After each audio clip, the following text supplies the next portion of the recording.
Welcome to take education BD. যে যেখান থেকে আমার এই ভিডিওটি দেখছেন সবাইকে জানাই আন্তরিক শুভেচ্ছা ও অভিনন্দন।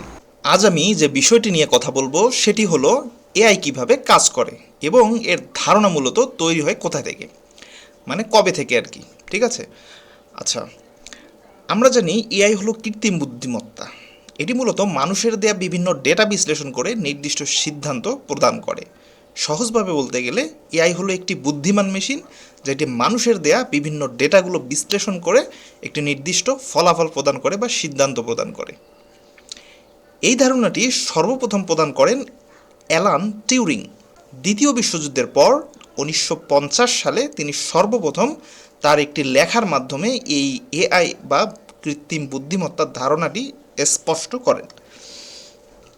তিনি একটি পরীক্ষা করেন যার নাম হচ্ছে টিউরিং টেস্ট। এটি আসলে টিউরিং টেস্ট নামেই পরিচিত। এটি মূলত একটি গেম ছিল। বিষয়টি একটু সহজভাবে আপনাদের বোঝানোর চেষ্টা করি যে টিউরিং টেস্টটা কী। ঠিক আছে, তো এখানে একজনকে বিচারক বানানো হতো এবং একটি মেশিন এবং একজন মানুষকে একই বিষয়ে শিক্ষা দেওয়া হতো।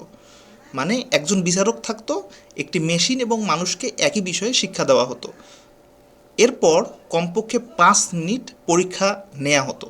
এই 5 মিনিটের যে কোশ্চেনের উত্তরগুলো মানে পাওয়া যেত, সেই উত্তরগুলো মিলানো হতো যে মানুষ যে উত্তরগুলো দিয়েছে আর মেশিন যে উত্তরগুলো দিয়েছে এর মধ্যে পার্থক্য আছে কি না বা কতটুকু সিমিলারিটি আছে।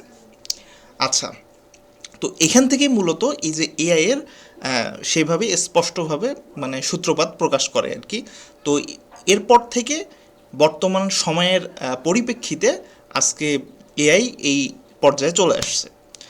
আর বর্তমান সময়ে আমাদের জীবনে এআই কতটা প্রভাব বিস্তার করছে আপনারা দেখতেই পাচ্ছেন। আর ভবিষ্যতে এটি একটি অনন্য উচ্চতায় উঠে যাবে বলে আশা করা যাচ্ছে। সুতরাং আমরা বলতে পারি এআই বা আর্টিফিশিয়াল ইন্টেলিজেন্ট হলো এক প্রকার মেশিন যেটি মানুষের তৈরি একটি অনন্য আবিষ্কার, যা বিভিন্ন তথ্য বা উপাত্তের মাধ্যমে আমাদের ফলাফল প্রদান করা হয়ে থাকে।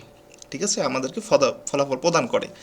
তো এটি হচ্ছে মানুষ সৃষ্টি, মানে মানুষই, মানে আমাদের মতো মানুষই এইটাকে বিভিন্ন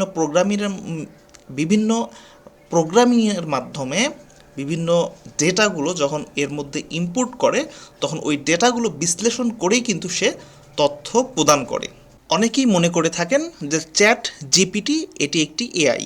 আসলে মূলত এটি কোনো এআই না, এটি হচ্ছে এআই একটা টুলস। ঠিক আছে, এআইয়ের একটা টুলস। মানে ধরেন আপনি আপনি আপনি যদি জুতা পরেন, বাটা, বাটা কি একটা নাম, তাই না? কিন্তু এটার মেইন জিনিসটা কি, যেটা হচ্ছে একটা জুতা।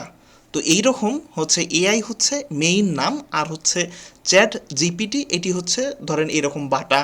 হ্যাঁ, এরকম এগুলো হচ্ছে টুলস। ঠিক আছে, এআই টুলস। এরকম আরও অনেক রয়েছে, যেমন হচ্ছে আপনার ক্লিক আপ, জ্যাসপার, হ্যাঁ, এরকম আরও অনেক এআই টুলস রয়েছে। কিন্তু মূলত এগুলো কিন্তু এআই এআই না, এগুলো হচ্ছে এআই টুলস। ঠিক আছে, বিভিন্ন ধরনের এআই টুলসগুলো আপনারা কিভাবে ব্যবহার করতে পারবেন আর এগুলো ব্যবহার করে আপনাদের কি কি কাজে লাগবে এই বিষয়গুলো আমি আপনাদের আস্তে আস্তে জানাতে চলছি। যারা এই এআই নিয়ে তাদের কেরিয়ার গড়তে চান তাদের কিন্তু খুবই টেকনিক্যালি স্কিল থাকতে হবে। সেটা হচ্ছে আপনার ম্যাথমেটিক্সের উপর, এবং হচ্ছে আপনাদের স্কিল থাকতে হবে হচ্ছে আপনার কম্পিউটার সায়েন্সের উপর।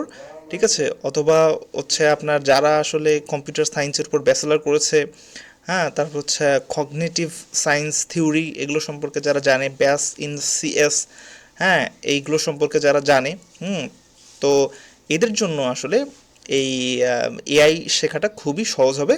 তো এআই শিখতে হলে আপনার নলেজ থাকতে হবে কিছু প্রোগ্রামিং ল্যাঙ্গুয়েজের।